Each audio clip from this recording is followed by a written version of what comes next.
The training camp portion of Notre Dame's August camp has concluded. I'm Tim O'Malley with Tim Prister from Irish Illustrated, John Brice of FootballScoop, and today we spoke with head coach Marcus Freeman and his coordinators Al Golden and Mike Denbrock. There was a jersey scrimmage today. Only one injury to report. It was Chance Tucker had a lower leg injury, so that's the best news coming through, that there's only one injury in a heated jersey scrimmage. The offense won their jerseys back. They get to wear blue for practice this season. Maybe that's a big deal as well.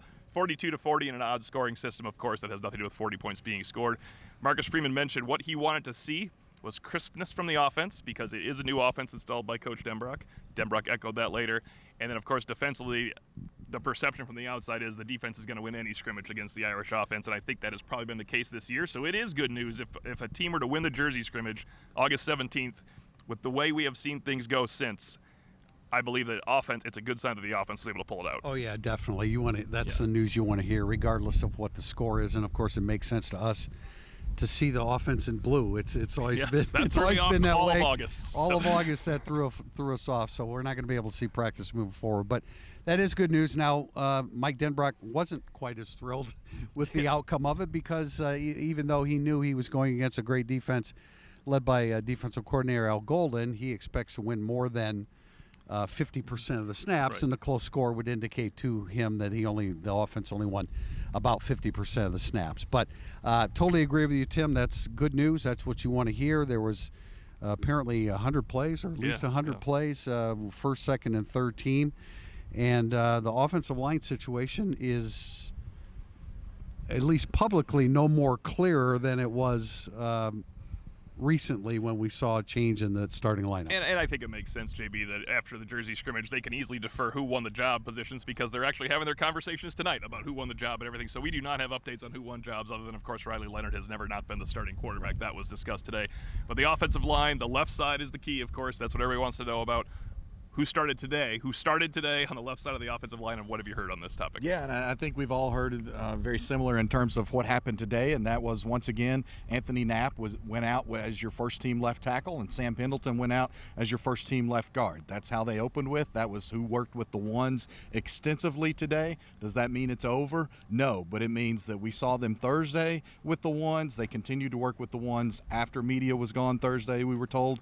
They continued to work with the ones today in this 100-play scrimmage inside Notre Dame Stadium, Notre Dame's last dress rehearsal in the stadium before the season. I think it's significant. No, it's not over. We heard Marcus Freeman say it's not over. Tough decisions tonight and tomorrow. Mike Denbrock likening it to when you have to send your kid out of the nest, whether or not he or she is ready, you feel like it's time. Mm-hmm. You could tell, I felt, reading between the lines or just listening very closely to Denbrock and Marcus Freeman, they believe in the ceiling of those guys. And Marcus Freeman specifically saying, look, by the end of last year, we were starting some new guys because of how they'd come along. And he made the point today, what we are week one on the offensive line isn't necessarily what we'll be week 4 or 5 or anything like that. But again, Mike Denbrock and Marcus Freeman today talking about the ceiling, I thought that was relatively telling, without saying, hey, this is why we're giving Anthony Knapp and Sam Pendleton a whole bunch of reps with the one. Mm-hmm. They were saying, this is why we're giving Anthony Knapp and Sam Pendleton a whole bunch of reps with the one. It's the summer of the offensive line, Tim. So we're at Irish Illustrated Insider, so we're going to continue on this, because your question was, look, Mike Denbrock even mentioned, we are going into a hornet's nest you cannot hear. And your questions were, how do you balance the ceiling versus guys that have played before? And really, Coogan is the guy that's played before. Tosh Baker hasn't played a lot. No, he hasn't, but he's a graduate student, so you'd figure he'd be better equipped. But I in accordance with what we've heard, what you said, JB, I think Anthony Knapp is going to be the starter against Texas A&M, because they see a high ceiling for him, and I don't know where the high ceiling or where the ceiling is for Tosh Baker. I still looking for that first rep where he really manhandles somebody. It hasn't happened, and I think Anthony Knapp is going to be the starter against Texas A&M. I'm a little bit more uncertain about left guard, because I think that remains a good competition. Coogan is the more experienced guy.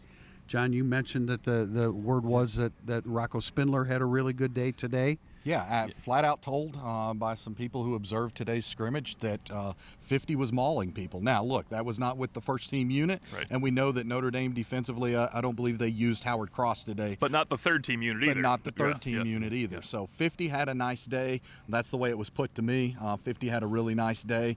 What does it mean? We'll know more after the coaches get together and evaluate, and we have access with Marcus Freeman, I guess, in around 9 days from now. You know, they love Pendleton right out of the chute. Now, they moved him to center where he struggled a little bit with the snap, and I think they've always felt very strongly about him at guard. So I think that battle's still open, and I will predict that and I think you would too. I think that Anthony Knapp is the guy that's going to get started left tackle. I'm going to switch to the defensive side, but we should also point out Mitchell Evans was withheld from today's scrimmage. I would have thought he would have been withheld from today's scrimmage because they've been ramping him up. Denbrock said next week they're going to ramp him up a little more, hope to get him to that finish line. He's a guy that you had to be careful with. He's 10 months removed, and he's an important player, but the good news is Cooper Flanagan and Eli Raridan have had healthy, strong camps. You need Mitchell Evans, but that's two pretty good players to turn to in Texas A&M, and a tight end like that could be the quarterback's best friend. Yeah, and told by somebody on campus this week, I'm not sure people are talking enough about Cooper Flanagan for the camp that he's had. He did say Coop and Eli, too, and it keeps happening that way. Yeah, exactly. That's a great point, T.O. And again, I don't want to launch an unfair hype campaign, but for 2 consecutive weeks now, people on campus have told us, watch out for Cooper Flanagan. People aren't talking enough about Cooper Flanagan. Cooper Flanagan is going to surprise some people. So I think that's all encouraging elements. Another thing Mike Denbrock saying when asked about the growth of Riley Leonard from July 31st when camp opened to today, this should once again allay any concerns out there. Well, his answer directly was, well, number one, he's 100% healthy. And we all felt that, but to hear him declare that, to know that Riley Leonard has been going and asking coaches if he could be live, that he's been going and asking how much more he can do. Can he take the red jersey off? Can they cut him loose? And we continue to hear how that's elevating the play of the offense, but Riley Leonard's full tilt, ready to go. I don't think he's played in a game since the end of September last year against Notre Dame. The guy's clearly tired of waiting, clearly healthy, and clearly ready to get after it. He tried to work himself into the Florida State game and was re-injured in what became a blowout because Riley Leonard wasn't the quarterback in that game. I guess we are staying with offense because I wanted to ask you about Mike Denbrock's kind of a comparison he made with Riley Leonard, saying that when he first had Jaden Daniels had to trust the process. But Jaden Daniels was so competitive, he would run the ball instead of trusting his wide receivers. He said Riley Leonard is a competitive guy. He just wants to win the rep, win for Notre Dame, and he expects him to sometimes decide to run the ball, but they have a lot of weapons out there. Mike Denbrock has said many times, the offense you see at the end of the year will not be the offense you see at the beginning of the year. You've brought that up several times, that the offensive line you see in game number 1 will not be what you see in game number 13 and 14. I think it's crucial fans understand that. Yeah, I think the ceiling on this offensive line is high. Now they've got to get the left side settled in before they go to Texas A&M. I thought it was interesting that Mike Denbrock mentioned that certainly Jaden Daniels wanted to take off. I would think that Riley Leonard is less likely to feel that way at this stage of his career. But I don't think that that's that bad of an option. No, and I think he might mean on that 3rd and 5. Do I trust this throw or do I just go pick? I get that, but don't force something when you know you can get the job to win the rep. You can win the rep with your own feet. So it's a balance, and I think we all have come to understand who Riley Leonard is and his personality, and we know how competitive he is, and so he wants to do something to win that rep. But he's got a bunch of good receivers to throw to also. Right. One thing I would just like to tie in together with that is we've heard too, again, we've heard it from the players, we've heard it from the coaching staff, from people on campus.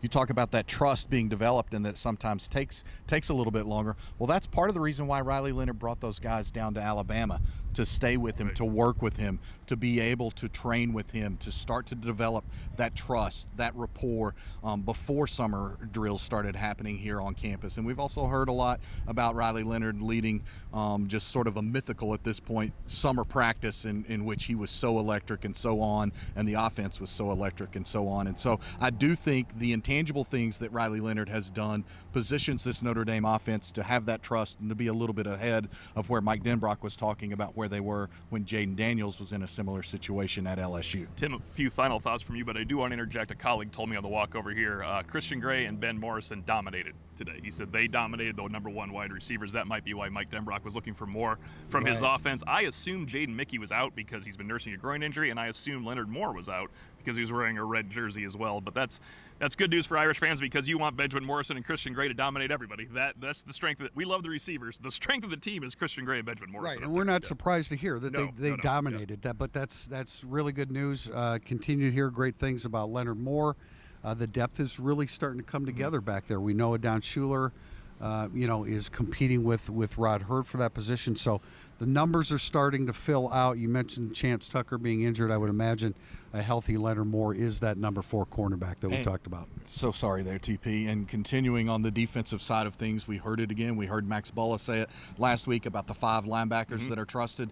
Al Golden, Marcus Freeman reiterating that today. And, of course, that's Jaden Osbury, Jack Kaiser, Drake Bowen, KVA, and Jalen Sneed. But again, Marcus Freeman, I loved this quote today from Marcus Freeman when he said, guys, it's not fair for us to ask 2 or 3 linebackers to go play an entire game because of the intensity we play with, because of the demands we have on all of our guys, but especially their linebackers. I thought that was one of the more insightful things that we've heard Marcus Freeman say in the 2 times we've visited with him during preseason camp. Camp is over. We will not be back here until Marcus Freeman has his Texas A&M press conference 1 week from tomorrow. But you can read all about today's interviews with Golden, Freeman, Denbrock, and of course on Monday we'll have another Irish Illustrated Insider. For John Brice of FootballScoop.com, Tim Prister of Irish Illustrated, I'm Tim O'Malley. Thanks for joining us.